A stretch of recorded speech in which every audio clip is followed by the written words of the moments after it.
Welcome to The Price of Eggs. I'm Gary Turnbull, and this is where we score the Trump 2.0 economy. So, will Trump create the golden age he claims? Will he give us a normal economy, which wouldn't be so bad? Will he drive the economy into the ditch? Stick around for the next 48 months to see. I became fascinated during the 2024 election with the public's view on the economy and what came to be known as the vibe session. Unemployment was low, wages were up, and inflation was coming off the recent steep climb from the pandemic. So, why were people so down on the economy? Why did some people believe we were in a recession? With the start of a new administration, we have the perfect opportunity to track the economy on a monthly basis and score the Trump results as we go. Love Trump or hate him, should be an interesting ride. A few observations from my perspective. I think people are interested in the what and not the why. It doesn't seem to matter that we had come out of a once in a century pandemic in pretty good shape and had recovered pretty quickly. People were just mad about inflation, especially the price of eggs. I believe people form their economic perspective from what they feel and what they see. We receive signals every day at the stores, the pumps, and from the media of how the economy is performing. We're going to take a closer look at the metrics I've selected to be our indicators in just a bit.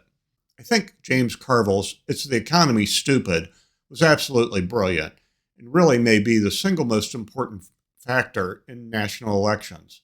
Social issues such as immigration and abortion can animate the electorate, but it's really all about the money. We're all familiar with the CPI, or Consumer Price Index, but I think people experience their own PRI, or personal rate of inflation.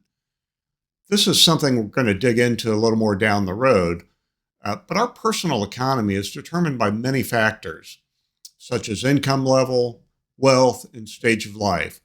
The national statistics like CPI may or may not reflect how an individual may see the economy. For example, if you're a family of 5 with 3 teenage boys, your grocery bills are significantly different from an empty nester couple in their early 70s. And so price increases in food will be much more significant in how you see inflation and thus the economy. I believe the general public does not pay much attention to context, nuance, causality, or qualifiers when they develop their economic perspective. Again, it's the what and not the why. That being said, I'll try to provide some commentary on the why. It just isn't going to impact our scoring system. It's been said by many over time that a president gets far more credit than due for a good economy and far more blame than due for a bad economy. Generally, I agree, but I don't think the public really cares. So for our purposes, the buck stops with the guy sitting behind the Resolute desk. Note to all, The Price of Eggs is not an academic research project or a rigorous scientific study. It's just my attempt to follow a set of metrics over time and see if the results match up to the public perception. It's not intended to be partisan. So if you're a Trump fan, you may have something to celebrate. If you're a Trump hater, you may be high-fiving everybody. The reality, it'll probably be a mixed bag each month, with trends developing over time. Like everyone, I have a personal perspective. If it peeks through occasionally, it's not intentional. On to the game. In the sidebar, you'll see the form that we'll use to score the Trump 2.0 economy. Before we dig into each metric, a couple of notes. One, I use January 1st, 2025 for the baseline. I know it's not it's not the inauguration date, but Trump started impacting the economy back when he was reelected. Also, any carryover from the Biden administration should wash out pretty quickly, as these numbers really don't change that fast. Another thing is, for a few of the metrics, I created a plus or minus 3% normal range, just so things wouldn't be too erratic as we score these on an ongoing basis. Okay, on to the metrics.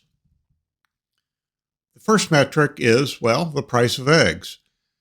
The price of eggs became a meme during the election, representative of people's negative views on inflation. They were really pretty mad about it. Um, and that meme continues on post election. So I thought it'd be great for the title of this channel, as well as a good metric. So the price of eggs is one of those categories that has the plus or minus 3%. The data comes from the St. Louis Fed. And at the baseline date, looks like the average price was $3.65 a dozen. That's a national average. The next metric is the price of gas.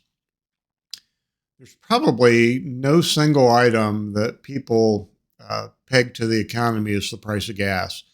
We all fill up once or twice a week. The price is advertised along every highway and freeway wherever you go. And I've always recognized, even within my own family, that people are really sensitive to the price of gas. Price of gas is one of those items that has the plus or minus 3%. And this data comes from AAA, which they've been tracking the national average price of gas for quite some time. The next metric is the Consumer Price Index. There's probably no better recognized figure for inflation. I think everybody's familiar with it. It's created by the Bureau of Labor Statistics, pretty reliable source. And the range for normal is 2 to 3%. Inflation's been in the high twos lately. Of course, it peaked in the nines, I think, during the pandemic. So it doesn't reflect anybody's particular experience of inflation, but it is, again, a kind of a national average. The next figure is the unemployment rate, which is tracked pretty closely, widely followed in the news media and social media. It's something that we're all familiar with. The normal rate that we're using is between 4 and 5%. The unemployment rate's been in the low fours, except during the pandemic, and it's been under 4 at some time. When I was in college, 4% was considered full employment. The next metric is the 30-year fixed mortgage rate, which, hey, if you're not taking out a new mortgage, it really doesn't impact you. But again, it's one of those metrics that people follow pretty closely, even if they aren't in the market. Looks like the baseline at that time was about 6.85%. And that number comes from Freddie Mac. Again, national average, pretty reliable resource. So the next 3 metrics are the major stock indices that everybody's accustomed to hearing about, for as long as I can remember. The Dow, the S&P 500, and the NASDAQ. I included the Dow and the S&P because they're so familiar and have been for so long. And I included the NASDAQ because that's where all the big tech companies trade, which are so incredibly important right now and will continue to be so for quite some time. Now, these are a little different. We're starting with the baseline again at January 1st, 2025, but the stocks are expected to appreciate in value over time. So the S&P and the NASDAQ go up typically on average about 10% per year, the Dow about 8% per year.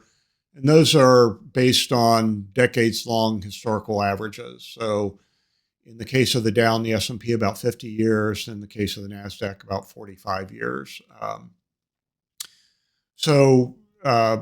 We will increase the base every month by that amount. And so over time, over the course of the next 12 months, those should go up by about 10%. And we'll score the Trump economy accordingly.